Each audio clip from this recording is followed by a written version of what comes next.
বেন্যকালে উঠতেই একটা কুড়াল ধরাইতেছে, দিয়া কয় তত্তরি কতরি বাঁশ কাটটা লইয়াও। বাঁশ কাটলাম, বাঁশ কাটটা লইয়া যাইতেছি, বলে ছোট একটা ছাগলের ছাও আছে হ্যাঁ দেওয়ার লইয়া। হেয়ার পর হেডে লইয়া গেলাম, ওইনে দিয়ে রাখলাম। তারপরে হেডির বলে আবার টুনি টানি সারাইয়া লাগবে, হারাইলাম টুনি টানি দি সারানোর জন্য বড় একটা রান্দা খুঁজলাম, কিন্তু পাইতেছিলাম না। কিছুক্ষণ পর সেটাকে পালাম, তারপর নিয়ে আসার চেষ্টা করছি। এবার আইয়ে দেখি কাটছি, কাটার পর এখন হেরে তো কাটতে আসি, কিন্তু কামাই কি হেডি দিয়ে মোর দিকে ছিটতে আয়। এরপর বহুত কষ্টে ঠিকঠাক মতন করে হেডি কাটলাম। এরপর লইয়ে গেলাম হেড দ্বারে, লইয়ে যাইতে আসি, কিন্তু কিতে নিমু।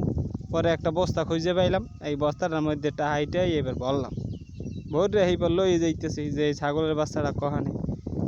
যাইতে যাইতে দেখি ওর আল্লাহ বেমালা দূর যে বেড়ায় বইয়ে রয়েছে, খুঁজে মুজে পাই না। পার বেড়াটা লইয়েছি, কিন্তু হে মোরে দেখতে জানি কি কইতে চায়। তারপরও আমার হাতে কিছু একটা ছিল, দেখেও কিছুই বলতে চাইলো না। এরপর আবার দেখি দিলাম, পর দেখি হে বসবজাই খাইতে আছে। এইটা হলো আমাকে ছাগলের বাচ্চা। দেখেন আপনারা এপিক কোরবানিতে এইটারে রাখিয়ে দিন, কেমন হইবে সবাই কমেন্টে বলে যায়।